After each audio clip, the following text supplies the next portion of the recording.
সোতা দিয়েছে যে একটু আপনি কামড় দিয়ে ধরেন, আপনি যদি সামনের এই দাঁত দিয়ে কামড় দেন, টান দিলে হয়তো বেরিয়ে চলে আসতে পারে, কিন্তু মাড়ির দাঁত দিয়ে যদি ধরেন, আমি টান দিলে সোতা ছিঁড়ে যাবে, তাও আপনি টেনে ছিঁড়তে পারবেন না।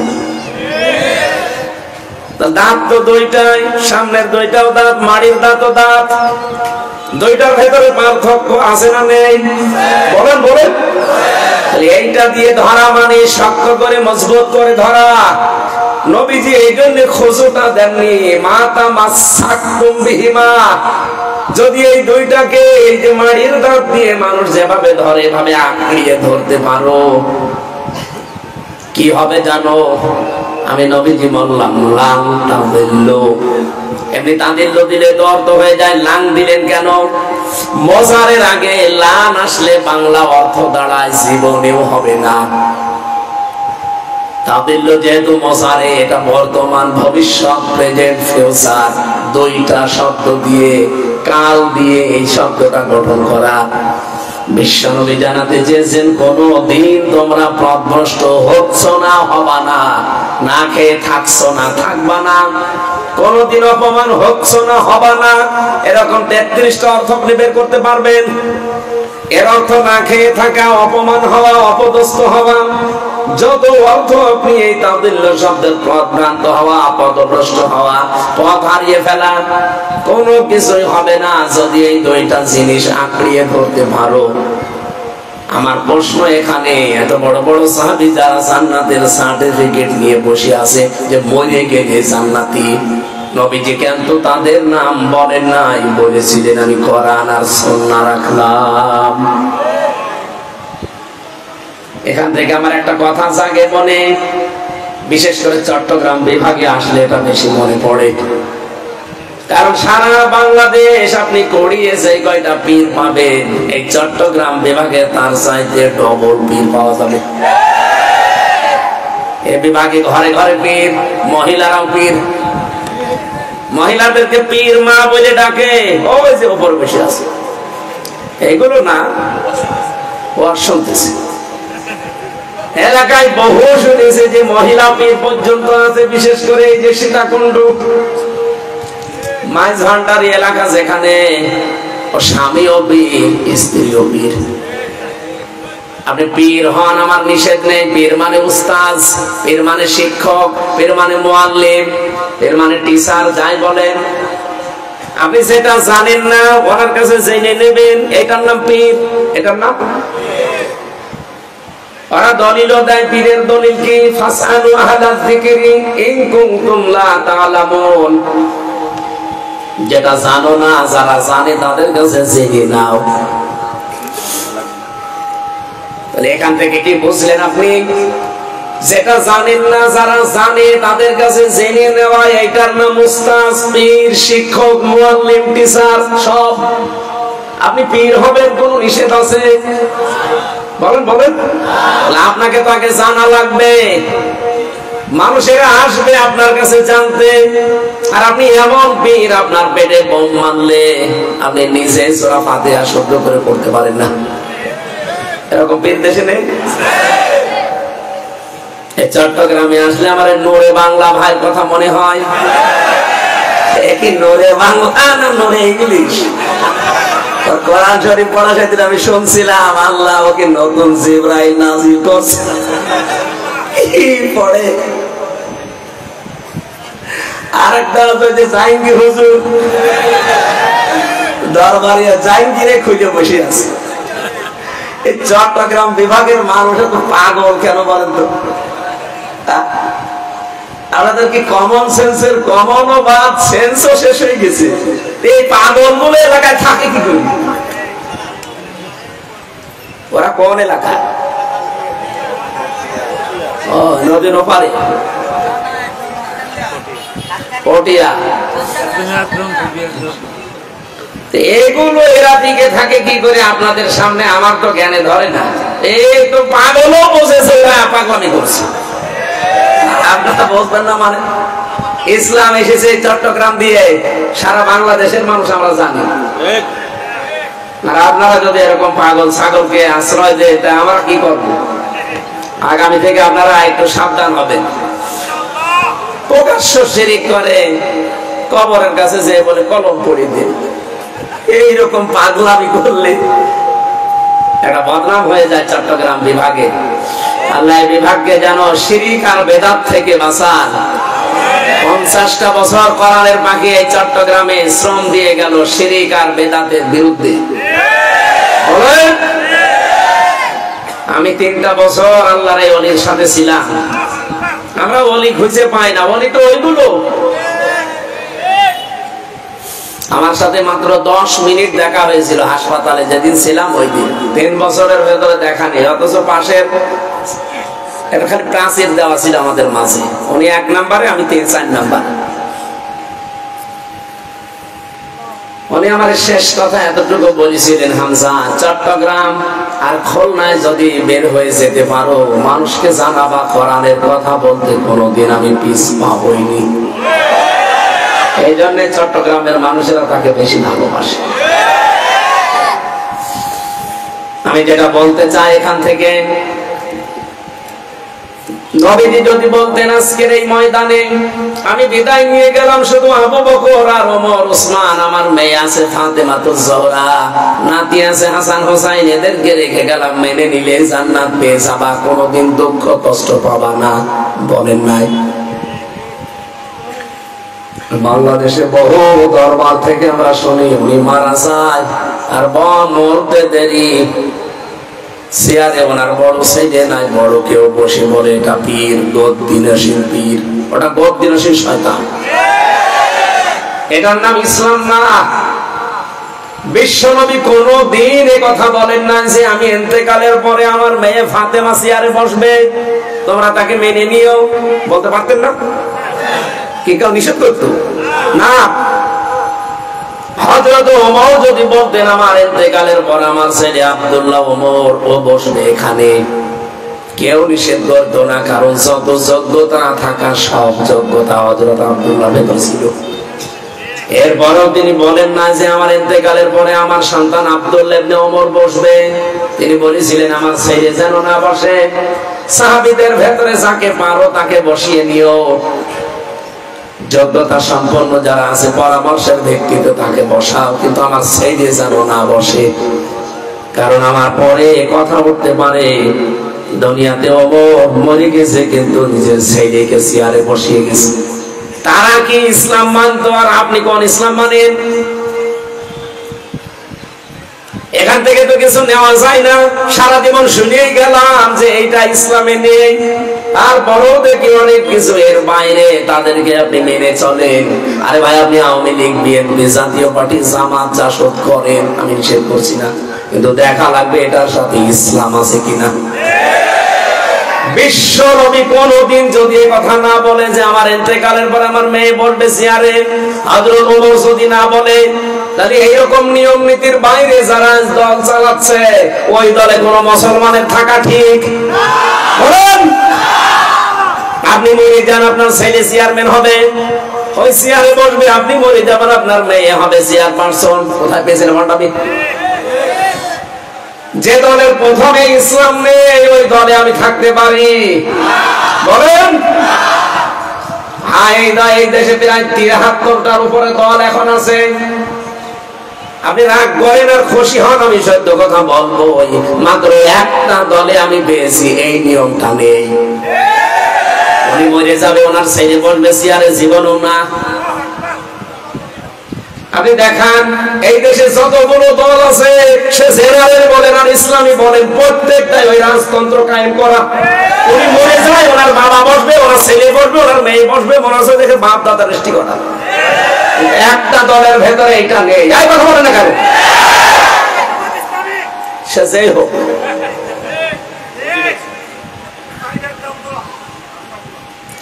আরে ভাই, আমি ইসলাম যেখানে পাবো মুসলমান হিসাবে আমি সেখানে যাব।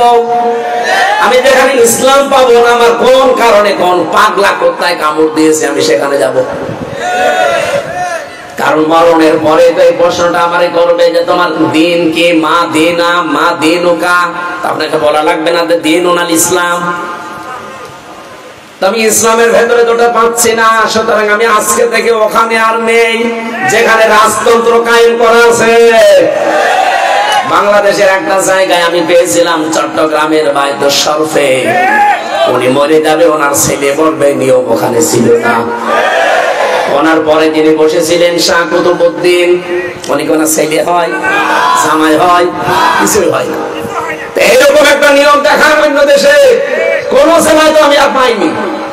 যেখানে যায় সেখানে দেখি উনি মরে যায়, ওনার ছেলে দিনের শিল্পী। কেন ওই দলে আর লোক নেই? কত যোগ্যতা সম্পন্ন লোক আছে, তাদেরকে দেন না কেন? আমি নাম নিলাম না, এরকম পীরের দরবার দেশে আছে না? আপনি এরপরও না বোঝার ভান করে থাকেন, আপনাকে কোরআন শরীফ দিয়ে, বুখারী শরীফ দিয়ে হবে না, বাকারি শরীফ লাগবে। আশা করছি আপনি বুঝে ফেলেছেন। তাহলে এখন থেকে আমরা কোরআন হাদিসের বাইরে আর যাব? যে দলে এরকম রাজতন্ত্র নেই, সেই দল যদি আমার পছন্দ নাও হয়, সেখানে যাওয়া লাগবে। কারণ আমার সামনে আর একটা জগৎ আছে, নাম কি? আখিরাত। নাম কি? কোরআন থেকে মুসলমানেরা যতটুকু নিতে পারছে ততটুকু উপকার পাচ্ছে, যতটুকু মানুষ নিতে পারছে ততটুকু কল্যাণ পাচ্ছে। 3 নম্বরে পৃথিবীতে সবচেয়ে বেশি কল্যাণ পাবে, উপকার পাবে হুদাল লিল মুত্তাকিন। সুবহানাল্লাহ বলতে পারেন না? এই পৃথিবীতে সবচেয়ে বেশি কল্যাণ পাবে কোরআন থেকে কারা?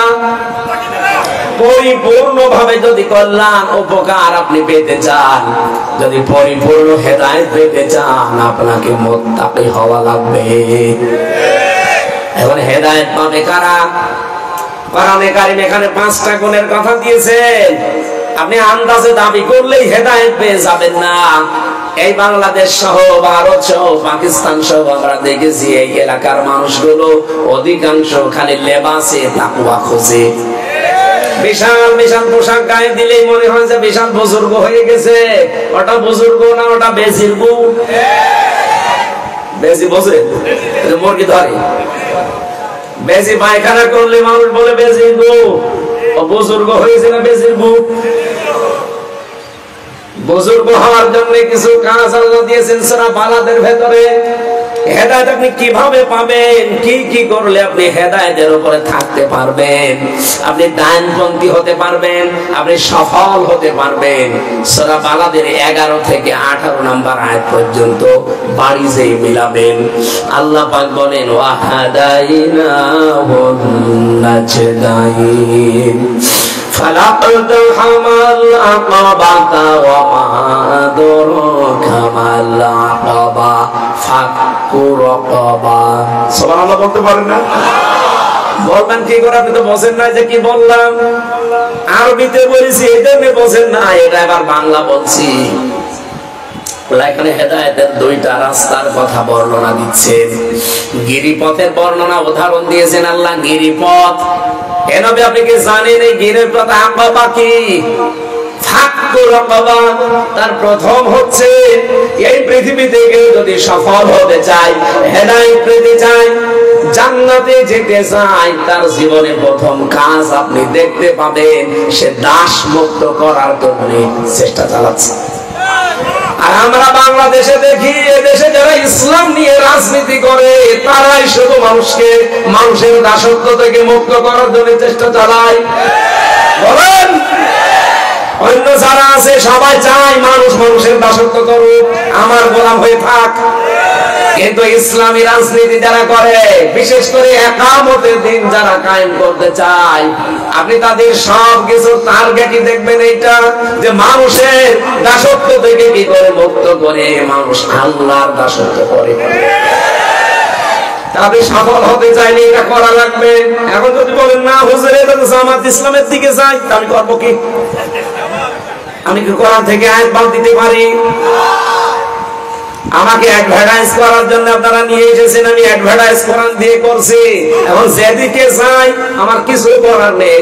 এটা যদি আওয়ামী লীগের যদি যেত, আমি আওয়ামী লীগের নাম বলতাম। যেহেতু যাচ্ছে না, তারা আরো মানুষকে দাস করে রেখেছিল। আর দাস থেকে মুক্ত করে যারা আল্লাহর গোলাম বানাতে চায়, তাদের দিকে তো এই আয়াত যাবে। দুই নাম্বারটা বলি, ও আপনাদের সাড়া নেই, তার মানে আপনারা শুনতে পাচ্ছেন না। দুই নাম্বারটা বলি, হাক করো কবো আল্লাহ শেষ করে দেননি। আউইকুম ফি ইয়াউমিন যী মাসগাবা। রব্বুল আলামিন বলেন দুই নম্বরে, আউইকুম ফি ইয়াউমিন যী মাসগাবা। এই দুনিয়ায় যারা অভাবী মানুষের, ঠিক আছে, অভাবী মানুষদের অভাব অনটন এগুলো দূর করার জন্য যারা এগিয়ে যায়, দুর্ভিক্ষে যখন মানুষ পড়ে, যখন বন্যা কবলিত হয়ে পড়ে, ওই জায়গায় যারা সব চাইতে এগিয়ে যায়, এই মানুষগুলো সামনে আমি আল্লাহ বললাম সফল হবে। আপনি আগস্টের 5 তারিখের পরে বন্যা দেখেছিলেন? দেখেননি? আপনি বলেন তো, দেশে 18 কোটি মানুষের কতগুলো সংগঠন, কোন সংগঠন মানুষের দুয়ারে দুয়ারে এগিয়ে গেছে? আমি দেখতে পাই যাদের নাম, তাদের নাম বলবো না, আপনার নাম বলবো। তারা নিজেরা চলতে পারে না, কিন্তু টাকা কালেকশন করে কোথায় চলে গেছে? সাতক্ষীরায়, কোথায় কুড়িগ্রাম, নোয়াখালী, ফেনী লাইনে এসেছিল। কত কঠিন অবস্থা তারা পার করে, অথচ নিজের বাড়িতে চুলায় আগুন জ্বলে না।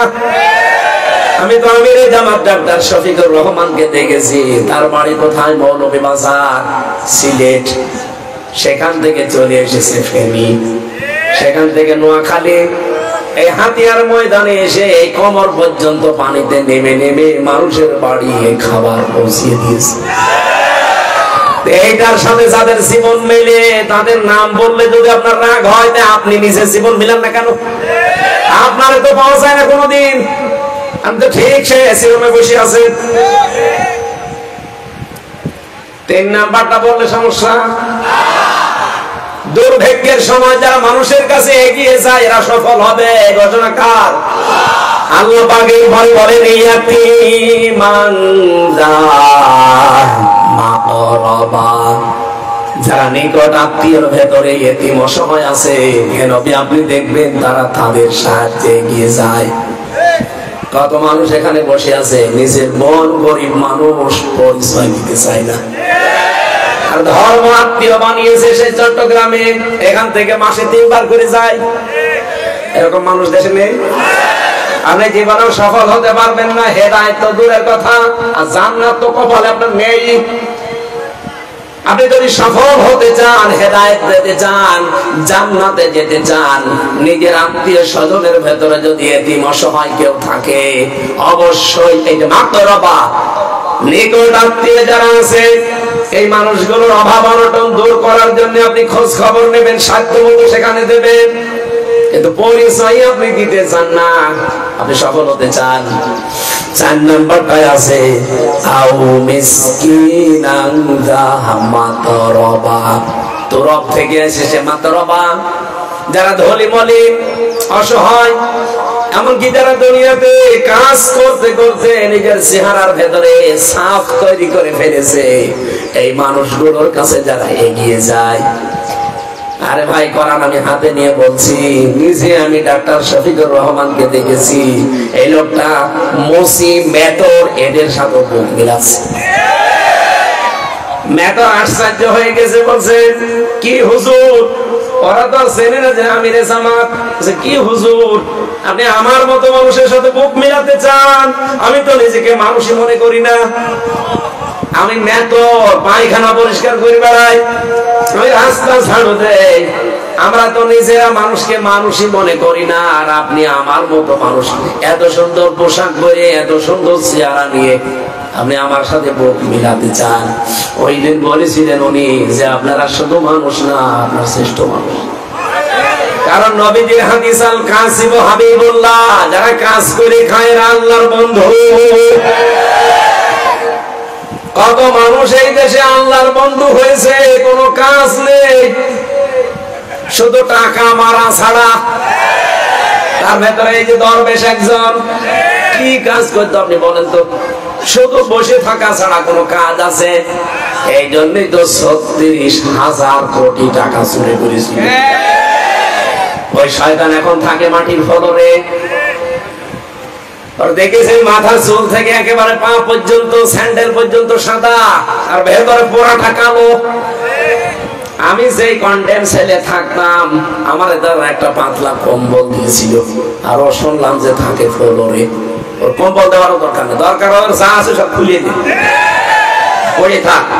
যত টাকা চুরি করেছে ওর তো সব কেটে ফেলা দরকার, হাত পা যত ছোটখাটো জিনিস আছে সব, ওর কোনো কিছু রাখা দরকার। কারণ টাকা চুরি করলে যদি 10 টাকার উপরে যায়, 10 দিরহামের, যদি অভাবে না হয়ে স্বভাবে হয়, হ্যাঁ আবার বলছি, কেউ যদি চুরি করে ওটা যদি 10 দিরহামের উপরে হয়, আর ওটা যদি অভাবে না হয়ে স্বভাবে হয়, তাহলে তার হাত কাটা লাগবে। ও কি 10 দিরহাম? 36,000 কোটি টাকা। ওর তো 1 হাত না, 2 হাত না, 2 পা না, আরো যা আছে সব কাটা লাগবে না? এখনো জীবিত রেখে দিয়েছে। আর আপনাদের এই চট্টগ্রামের একজন 620টা বাড়ি বানিয়েছে, কত সব ওর বাবার টাকা। আমি চিন্তা করে তো 620টা বাড়িও কবে থাকবে? আমার বাবার একটা বাড়ি, তাই আমি থাকতে পারি না, আর 620টা বাড়ি বানিয়ে এখন থাকতে পারছে? একটা বাড়িও থাকতে পারে না। বাইরের দেশগুলোতে যে দেখে শয়তানরা হোটেলে থাকে, ওই সাহেব পাড়া বানিয়েছে, কেউ বানিয়েছে যে বেগম পাড়া, তো থাকতে পারে না, থাকে সব ভয় ভয় হোটেলে থাকে। হোটেল থেকে নেমে যদি দেখি বসে আছে, কি এখানে কি? আমি এই জেল থেকে বের হয়ে গিয়েছিলাম একবার মালয়েশিয়া, সিঙ্গাপুর, যে দেখি হোটেলে উঠি, হোটেলের নিচে বসে আছে 2 শয়তান পরিচিত। কি এখানে? হুজুর আমরা আগেই পালিয়েছি। আগেই পালালেন কেন? এমন কাজ কেন করলেন যে পালানো লাগবে? ভুল করে ফেলেছি, দোয়া করেন। এখন দোয়া, এখন তো মুখ দিয়ে আসলে বড় দোয়া আসবে।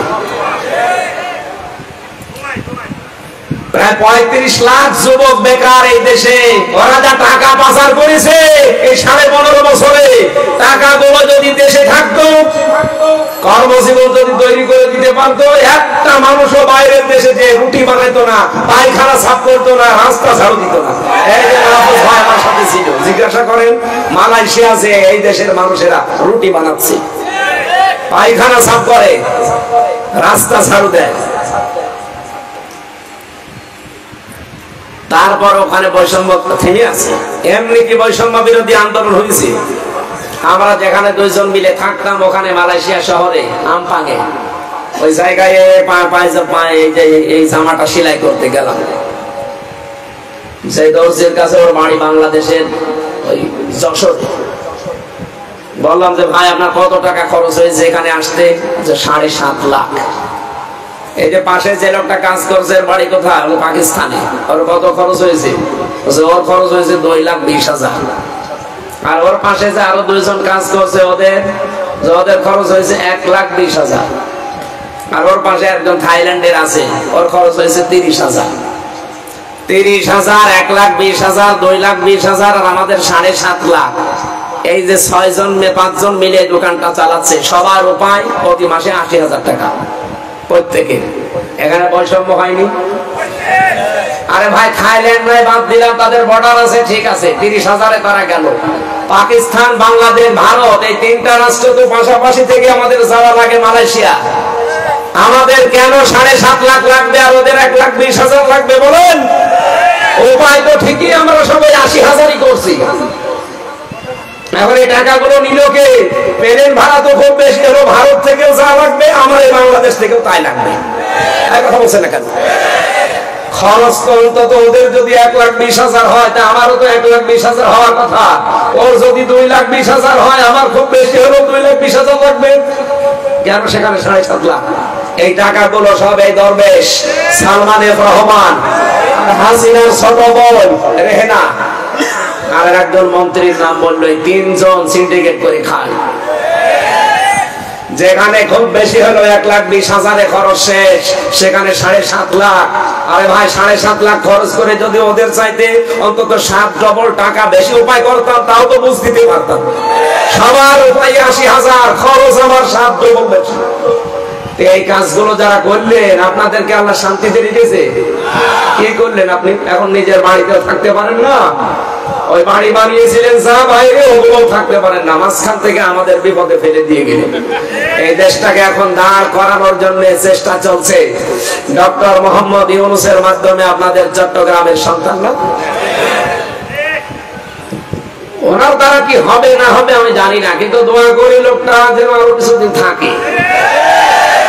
দেশটাকে দাঁড় করাতে বিশেষ করে আমাদের এই প্রতিবেশী যারা আছে, এদের কবল থেকে মুক্ত হওয়ার জন্য ওনার মতো একটা মানুষ দরকার ছিল।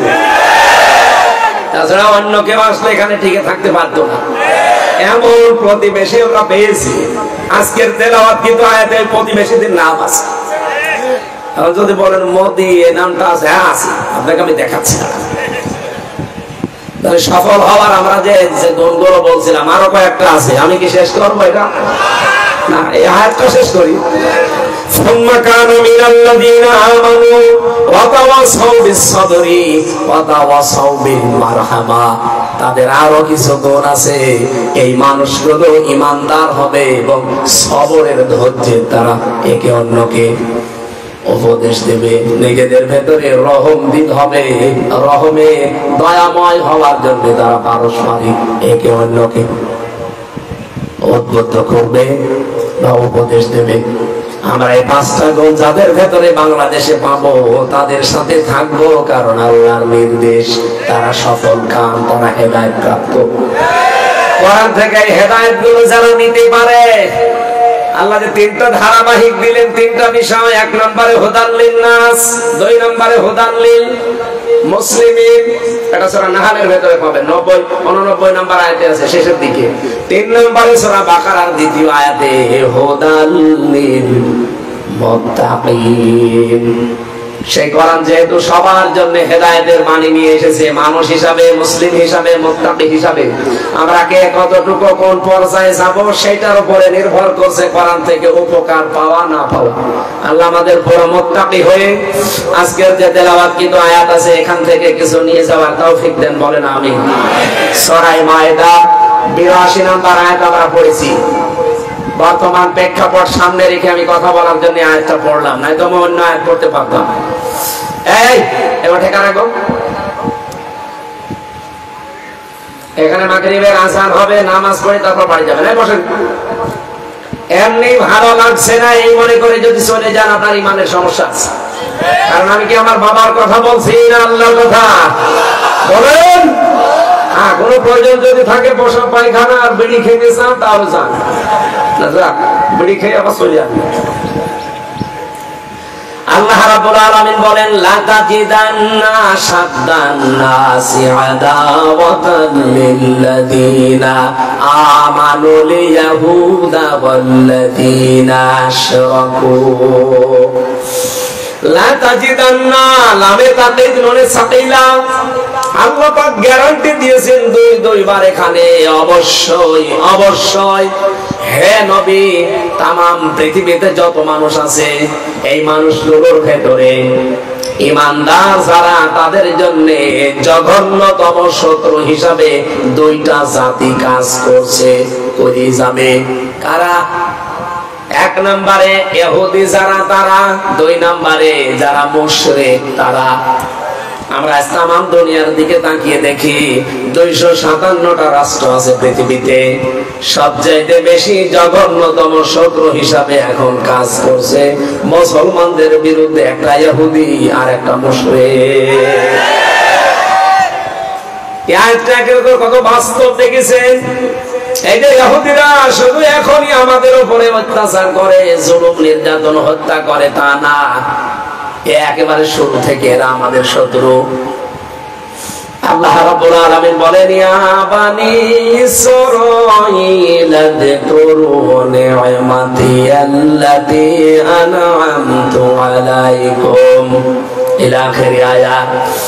হে বনি ইসরাঈল, স্মরণ করো ওই সময়ের কথা যে নিয়ামত গুলো আমার আল্লাহ তোমাদের উপরে দিয়েছিলেন ওগুলো একটু একটা একটা করে স্মরণ করো।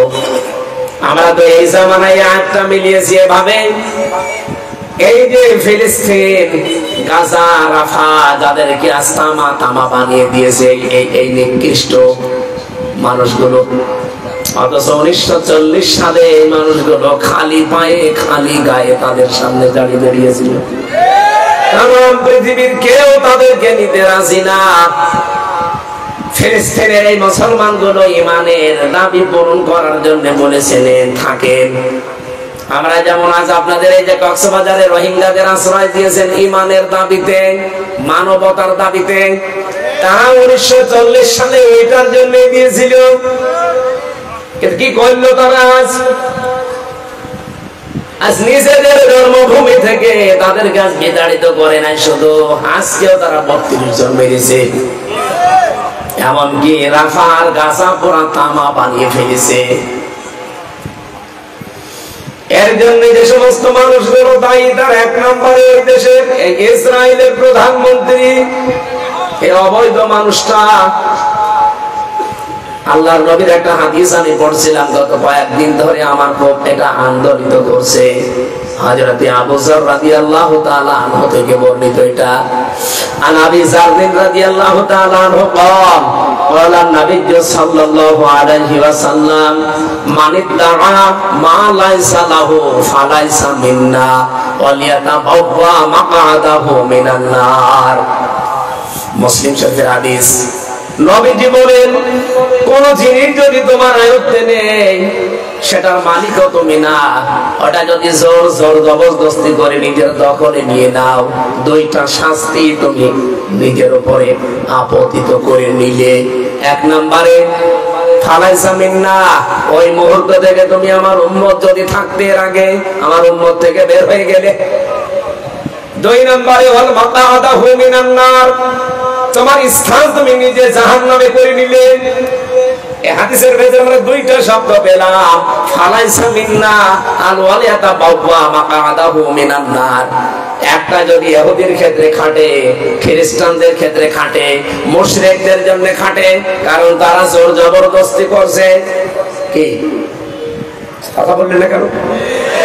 ইহুদিরা জোর জবরদস্তি করে দখল করে নিচ্ছে, ওরা তো জাহান্নামে যাবে, মাস্ট বি যাবে। এই হাদিস কি মিথ্যা হতে পারে? আমাদের এই যে পাশের যে দাদা বাবুরা, আমাদের পূর্বপুরুষদের দিয়ে যাওয়া কত সম্পদ তারা মুসলিম বিভিন্ন জায়গায় দান করে গেছে। আর এই শয়তানের মুশরিকরা, এখন এই উগ্রপন্থী হিন্দুরা, এখন তারা নতুন আইন তৈরি করে মুসলমানদের সেই সম্পদগুলো ওয়াকফ আইন তৈরি করে সব নিজেদের দখলে নিয়ে নিচ্ছে। তার মানে এই মুশরিকরা, ইহুদিরা এরা জাহান্নামের অধিবাসী, এতে কোনো সন্দেহ? শুধু এরাই। এবার প্রথম অংশটা দেখবেন না, ফালাইসা মিন্না। ফালাইসা মিন্না মানে আযান হচ্ছে, এখন আযান হবে কেন? আমি বললাম তো 35-এ আযান, আমাদের ওইদিকে হলো চুয়াডাঙ্গা জেলায় 35। ওরে আপনারে, আমি তো আযান 35-এ মনে করে আগাচ্ছিলাম। আপনি একটু আগে টাচ দেবেন না যে আযান 15 না, এখন আর এই জন্য মানুষ উঠতেছে। আমি মনে করছি এখনো 20 মিনিট আছে, ওঠে কেন? এখন আর হবে না ভাই, আমি 35-এ মনে করছিলাম, তা আসলে শেষ করতে পারতাম। আল্লাহুম্মা আমিন। রাব্বির হামহুমা কামা রাব্বায়ানি সাগীরা। আল্লাহ যে আয়োজনের আঞ্জাম দিয়েছে এটা কবুল করে নাও। আগামীতে অনুষ্ঠানটা বিশাল আকারে তুমি মঞ্জুর করো আল্লাহ। আমার সময়টা দ্রুত চলে গেছে, আমি শেষ করতে পারলাম না। যতটুকু বলেছি আল্লাহ কবুল করে নাও। আলহামদুলিল্লাহি রাব্বিল আলামিন। নেন নামাজ পড়েন। কি আসছে? ওই কোথায়? আমার গাড়ি আছে, এটা বন্ধ হয়ে গেল কেন? আমার গাড়ি আছে, গাড়িতে আমি জেলখানায় মেয়েদের উপরে বই লিখেছিলাম, তাদের দাম্পত্য জীবনের কলহ নিয়ে। যদি লাগে আপনারা মেয়েদের জন্য নিয়ে যান, ওই যে ওখানে গাড়ি আছে। আসলে এরকম হয়ে গেল, আরো 20 মিনিট হলে ভালো হতো। আয়াতটা শেষই করতে বললো। মাগরিবের পরে আরেকটা অনুষ্ঠান আছে, তো কোথায় জানো? পেকুয়া আছে, পেকুয়া। এখন আর পাবেন, আবার আগামীতে দেখবো।